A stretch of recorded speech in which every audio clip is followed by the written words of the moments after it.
Welcome to the Rim Break Rodeo. We hope this video helps. In this video, I will explain how to file a confirmation statement. This essential document is a legal requirement for all UK-registered companies, including those that are dormant or non-trading. Its primary purpose is to confirm that the basic information Companies House holds about your company is accurate and up-to-date. Think of it as an annual health check for your company's public record, ensuring transparency and compliance with company law. When preparing your confirmation statement, you will review and confirm several key pieces of information.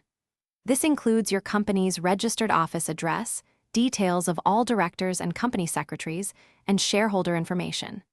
You'll also verify your standard industrial classification, or SIC, codes.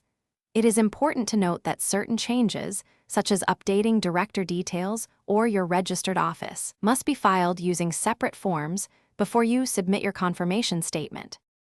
You have two main options for filing: online or by post. Online filing is generally recommended as it is quicker, simpler, and more secure.